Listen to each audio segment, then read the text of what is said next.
नमस्कार दोस्तों। उत्तर प्रदेश के नगीना सीट से निर्दलीय सांसद भीम आर्मी चीफ ने 2027 के विधानसभा चुनाव से पहले उत्तर प्रदेश की सियासत में एक मास्टर स्ट्रोक खेला है। जैसा कि आप जानते हैं, 2024 के लोकसभा चुनाव में भीम आर्मी के चीफ चंद्रशेखर आजाद उत्तर प्रदेश के नगीना सीट से उम्मीदवार थे और वहां पर सभी कैंडिडेट, चाहे वो बीजेपी हो या फिर इंडिया गठबंधन के कैंडिडेट को हराकर रिकॉर्ड तोड़ बहुमत से वो संसद में पहुंचे।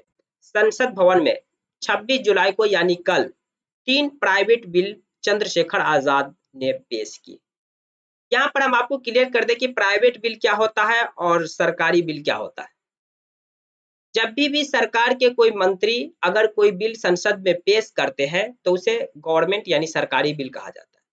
लेकिन कोई भी सांसद जो मंत्री के पद पर नहीं है, अगर उनके द्वारा कोई बिल पेश किया जाता है तो उसे हम प्राइवेट बिल कहते हैं।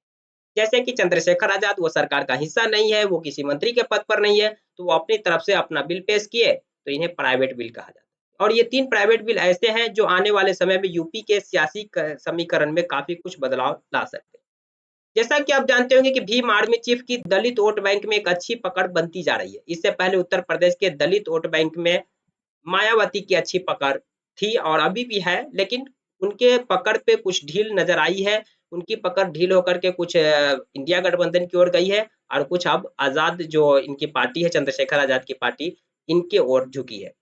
चंद्रशेखर आजाद इन्हीं दलित वोट बैंक पर, एससी एसटी वोट बैंक पर अपनी पकड़ बनाने में लगातार कोशिश कर रहे हैं और 2027 के विधानसभा चुनाव से पहले वो चाहते हैं कि दलित वोट बैंक जो है उन पर अच्छी खासी पकड़ हो जाए उनकी पार्टी की।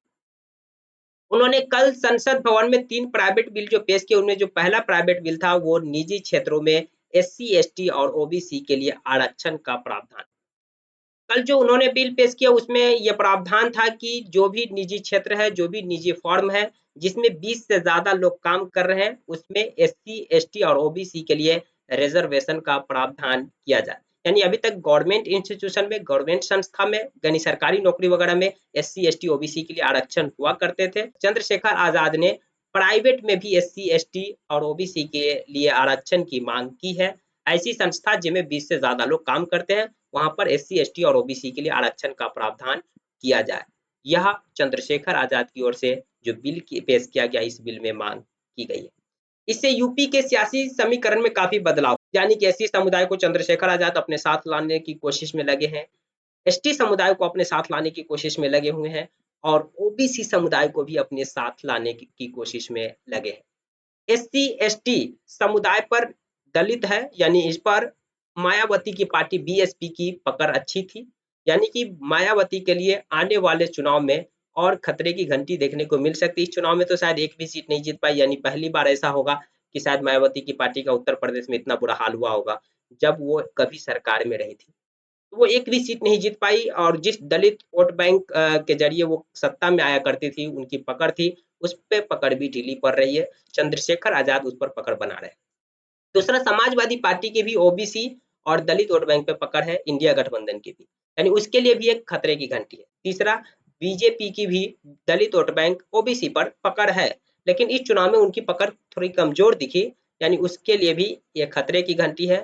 Chandrashekhar Azad ST, SC, OBC को इस बिल के जरिए अपने साथ साधने की कोशिश कर रहे हैं, अपने साथ लाने की कोशिश कर रहे हैं।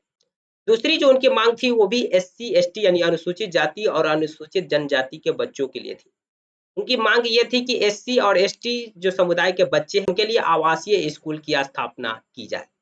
यानी कि देश भर में जो आवासीय स्कूल है, उसी टाइप के आवासीय स्कूल एसटी एससी समुदाय के लिए अलग से स्थापना किया जाए, जिसमें एसटी और एससी समुदाय के बच्चे वहां पढ़े। तीसरी जो उनकी मांग थी कि देश में सभी बालकों को उच्च एवं माध्यमिक स्तर की निःशुल्क शिक्षा प्रदान करने वाले विद्यालय की स्थापना की जाए। इसकी अभी देश भर में काफी ज्यादा चर्चा हो रही है, खास करके उत्तर प्रदेश में, कि चंद्रशेखर आजाद ने जो मास्टर स्ट्रोक खेला है उससे उत्तर प्रदेश की सियासत समीकरण काफी कुछ बदल सकती है। उत्तर प्रदेश की सियासत में उछाल आ सकता है या उत्तर प्रदेश की सियासत में काफी कुछ उठापटक देखने को मिल सकता है, जिस तरह के वो मास्टर स्ट्रोक खेले हैं। चंद्रशेखर आजाद के इस मास्टर स्ट्रोक पर आपकी क्या प्रतिक्रिया है? कमेंट बॉक्स खुला है, कमेंट कर सकते हैं। जानकारी पसंद आई तो प्लीज वीडियो को लाइक कर दीजिए, चैनल को सब्सक्राइब कर दीजिए। Thank you for watching.